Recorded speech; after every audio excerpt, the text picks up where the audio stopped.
મારું નામ ધ્રુવલ ઠક્કર છે. હું શ્રી હરિ લોજિસ્ટિક નામની ફર્મ ચલાવું છું અને મારો તમારા મીડિયા દ્વારા એક જ કહેવાનું છે કે અમે બહુમતી ટ્રાન્સપોર્ટર હોવા છતાં પણ અમારું ના સાંભળતા અને એ લોકો પોતાનું જ મનમાની કરે છે. તો અમારી એ જ તમારા મીડિયા દ્વારા દરખાસ્ત છે કે બધાનું સન્માન, બધાનો પ્રશ્ન સાંભળે અને બધાનું હિત થાય અને બધાને ન્યાય મળે એવો ઉકેલ કરે. અને મારે વિગતવાર જે દેખાડવું છે તમને એ આ પેજમાં છે કે આમાં બધી ગાડીઓની ડિટેલ અને ડીઓના ડિટેલ સાથે બી છે કે આમાં ગાડીઓ જે ભરાઈ ગઈ છે અને એમાં મોટા મોટા ટ્રાન્સપોર્ટરો હાજર છે. તો અમારી દરખાસ્ત છે કે એ લોકો આ વસ્તુ સ્વીકારે અને આનો ન્યાય મળે બધાને અને જલ્દીથી જલ્દી ગાડી ચાલુ થાય અને ડબો ડ્રો પદ્ધતિ ચાલુ થાય. મારું નામ નવીન કુમાર ચિમનભાઈ પટેલ.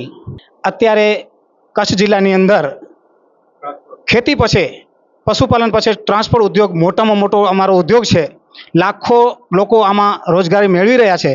પણ અમુક મોટા માથાના ટ્રાન્સપોર્ટરો પોતાની ચિઠ્ઠી ડાયરેક્ટ ડબ્બા ઉપર નાખી અને ડ્રો કરાવી અને નાના ટ્રાન્સપોર્ટરોને અહિત થાય છે. એના માટે અમારી આ લડત છે સાહેબ. જે લોકો અમારી 3 તારીખની ચિઠ્ઠી હજી ડ્રો પદ્ધતિની અંદર પડી છે અને જે મોટા માથાની ચિઠ્ઠીઓ છે એ 8 તારીખ 9 તારીખ અને 10 તારીખની ચિઠ્ઠીઓ ગાડી લિગ્નાઇટ ભરી છેટ મોરબી ખાલી થઈ ગઈ છે. આ વાતની અમને જાણ થતાં અમે ટ્રાન્સપોર્ટર ભાઈઓ અત્યારે 32 થી 35 ટ્રાન્સપોર્ટરો ભેગા થઈ એ સામે પક્ષવાળાને રજૂઆત કરી કે ભાઈ આવું કરો છો, છતાં એ લોકો પોતાની મનમાની કરી બળજબરીથી કરી અને આજે ડ્રો પદ્ધતિ એ ચલાવવા માંગતા હતા. પણ એને આજે અમે ડબ્બા ઉપર આવી અને બધાએ સાથે અમે ભેગા થઈ અને અમે ડ્રો પદ્ધતિ જ્યારે બંધ કરાવી છે. એમાં ટ્રક માલિકો પણ સાથે છે, મોટા મોટા બીજા દુકાનોવાળા છે, ટાયરવાળા છે, ગાડી માલિકો છે, બધા અમારી સાથે છે. મારું નામ કૃષ્ણભાઈ કોઠીવાર છે અને રાધિકા એન્ટરપ્રાઇઝ કરી અને હું ટ્રાન્સપોર્ટ પેટી ચલાવું છું. અને આખી જે ઘટના બની છે એમ કહેવાય કે ટ્રાન્સપોર્ટ ઉદ્યોગ કચ્છમાં મોટામાં મોટો ઉદ્યોગ છે અને નાના શ્રમજીવો અને નાના માણસો માટેનો આ મોટો રોજગાર છે. ખેતી પછીનો બીજો જો વ્યવસાય હોય તો ટ્રક ટ્રાન્સપોર્ટનો ધંધો છે અને 5000 થી 6000 મોટી ટ્રકો અમારે લિગ્નાઇટમાં બધી જગ્યાએ માઇન્સમાં પણ ચાલુ છે. એ આપ બધે ધ્યાન જ છે.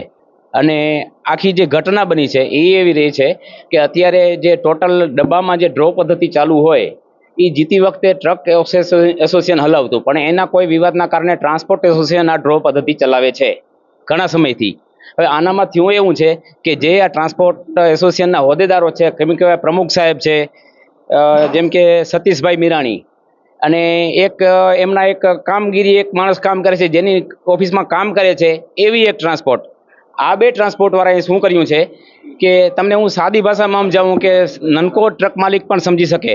અત્યારે અમારી સિસ્ટમ એવી છે, એ હાર્દિકભાઈની ટ્રાન્સપોર્ટ છે અને સતીશભાઈ મીરાણીની ટ્રાન્સપોર્ટ છે, એક જલિયન ટ્રાન્સપોર્ટ અને શ્રીરામ લોજિસ્ટિક, 2 ટ્રાન્સપોર્ટો છે. આ લોકો જવાબદાર વ્યક્તિઓ છે. આને કર્યું શું છે એ તમને સાદી ભાષામાં નનકો ટ્રક માલિક પણ સમજે એ માટે તમને સમજાવું કે અમે અત્યારે જાણે કે ડબ્બામાં ચિઠ્ઠી રાખીએ ટ્રાન્સપોર્ટર, તો જેવી માઇન્સમાં જગ્યા થાય એ પ્રમાણે અમારી ગાડીઓ ભરાતી હોય તો અમે બધા ટ્રાન્સપોર્ટરની જાણે ચિઠ્ઠી અમે 3 થી 4 તારીખની અમારી ચિઠ્ઠીઓ પેન્ડિંગ હતી એ નથી ભરાણી અને અમારી બાકી હતી ચિઠ્ઠીઓ. અને તેમ છતાંય આ જે 2 થી 3 ટ્રાન્સપોર્ટવાળાની ચિઠ્ઠીઓ 6, 7 અને 8 તારીખની ચિઠ્ઠીઓ ભરાઈ અને મોરબીમાં ખાલી થઈ ગઈ છે ગાડીઓ. તો આના કારણે અમને મોટું આર્થિક જોખમ ઊભું થયું છે નાના ટ્રાન્સપોર્ટરોને, કે મોટા ટ્રાન્સપોર્ટરો પોતાનો હોદ્દાનો દુરુપયોગ કરી અને આ રીતે પોતાની ચિઠ્ઠીઓ એડવાન્સમાં ડ્રો કરી અને એક કારસ્તાન કરેલું છે, આ મોટું કૌભાંડ કરેલું છે, એનો અમને વિરોધ છે. અને બીજું અમે એવું ઈચ્છીએ છીએ કે હવે જે કાંઈ ડ્રો પદ્ધતિ થાય એ સ્વચ્છ રીતે થવી જોઈએ અને વહીવટેનું સારું હોવું જોઈએ. એના માટે સવારે જ અમારી એક કોર કમિટી મળી હતી અને એમાં કચ્છના ટ્રાન્સપોર્ટને લગતા ટ્રક માલિકોનું મોટું એક મંડળ હાજર હતું. એની વચ્ચે એક સવારના 10 વાગે સમજૂતી થઈ હતી. અમારામાં એક સિસ્ટમ છે કે જે પણ ટ્રાન્સપોર્ટર કાંઈ ખોટું કરે તો એને અમે 10 દિવસ સુધી બેન રાખતા હોઈએ.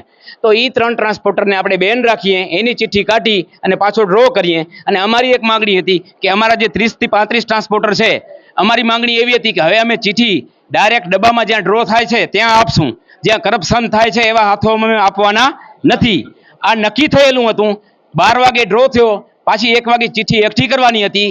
અમે અમારી 150 થી 200 ચિઠ્ઠી એકઠી કરીને અત્યારે ભેગી કરેલી છે. તેમ છતાંય અહીંયા જે ડ્રો પદ્ધતિ ચાલુ છે એનામાં આ કહેવાતા વહીવટદારો દ્વારા એવું કહેવામાં આવ્યું છે કે જે 30 જણાની ચિઠ્ઠી છે એનો ડ્રો ન કરવામાં આવે, તો અમે સારું કરવા માંગીએ છીએ ને એ ખોટું કરવા માંગે છે. અમે એવું નથી ઈચ્છતા કે ડ્રો ન થાય, કેમ કે નાના માણસોની રોજગારી ટ્રક ટ્રાન્સપોર્ટમાં પાછળ છુપાયેલી છે. અને અમારી જો 150 ચિઠ્ઠીની ડ્રો ન કરે તો આનું આખું તારણ એ નીકળે કે પોતાની ચિઠ્ઠીની ડ્રો કરે, એની ગાડીઓ ભરવા જાય, અને અમારી 3 થી 4 તારીખની જે ગાડીઓ ભરવા નથી ગઈ, અમારો જે માલ પેન્ડિંગ પડ્યો છે લિગ્નાઇટ, એ ઉપાડવા માટે અમારે ન છૂટકે ડાયરેક્ટ ગાડી મહીસમાં મૂકવી પડે એવી પરિસ્થિતિ આવી ગઈ છે અત્યારે. પણ એનો પાપના ભાગીદાર અમે થવા માંગતા નથી, કેમ કે ડબ્બો તૂટશે તો નાના માણસની રોજગારી જૂટવાઈ જશે.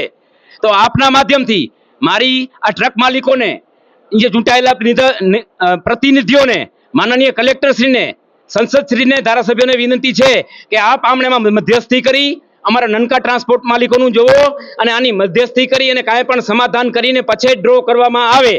જો સમાધાન વગર કોઈ એક પક્ષને અન્યાય થશે ને ડ્રો થશે તો જે ડબ્બો કહેવામાં આવે એની તૂટવાની પૂરી શક્યતા છે. એના નનકા પાપના ભાગીદાર અમે નાના ટ્રાન્સપોર્ટર થવા માંગતા નથી. તો ફરીને જનપ્રતિનિધિઓને વિનંતી છે કે આપે આજ સાંજ સુધીમાં સમાધાન કરો અને કાલે એક મિટિંગ બોલાવવાનું, સમાધાન કરી અને સર્વેનું શાંતિ જળવાય, સર્વેનું હિત જળવાય એવો કાંઈ નિર્ણય કરો. અમે એસપી સાહેબને અને માનનીય, તમને ખબર જ હશે કે અમે જે કાલે આવેદનપત્ર આપ્યું હતું, તો નવગણભાઈ આહિરને પણ આવેદન આપ્યું હતું અને બ્રિજરાજભાઈને પણ અમે આવેદનપત્ર આપ્યું હતું. અમારે જે પરિસ્થિતિ છે જેના કારણે 2 વ્યક્તિઓ અત્યારે જવાબદાર છે અમારે ટ્રક માલિક મંડળમાં, અને એની સાથે અમે રાજેશ મમ્મુભાઈ આહિર છે અમારા, એને પણ આપ્યું હતું, એસપી સાહેબને પણ આવેદન આપ્યું હતું કે ભાઈ જ્યાં સુધી સમાધાન ન થાય ત્યાં સુધી ડ્રો પદ્ધતિ બંધ કરવામાં આવે. પણ તેમ છતાંય ડ્રો પદ્ધતિ સારી રીતે ચાલે એ અમુક માણસો ઈચ્છતા નથી, જેના કારણે અવરચંડાઈ કરી અને કોઈ પણ રીતે એક સમાધાન નથી થયું. તેમ છતાંય એ ડ્રો પદ્ધતિ ચાલુ કરવાની ટ્રાય કરીને અમારે 150 થી 200 ચિઠ્ઠી છે એને સાઈડમાં રાખવાનું એક પાપ કરેલું છે. જો 200 ચિઠ્ઠી સાઈડમાં રાખશે તો ન છૂટકે ટ્રાન્સપોર્ટર માલિક ક્યાં જશે? જે નથી અમે રસ્તે જવા માંગતા એ રસ્તે જવા માટે અમને આ પ્રેરી રહ્યા છે. અને અમારી બહુમતી છે, 32 થી 33 ટ્રાન્સપોર્ટર અમારા ભેગા છે, ટોટલ 58 છે. એમાંથી પગલું એ છે કે અમે જાહેર જનતા પાસે જશું અને વિનંતી છે કે આજે અમે અમારા સોશિયલ મીડિયાના માધ્યમથી અને અખબારના માધ્યમથી પેપરમાં એક જાહેરાત આપશું.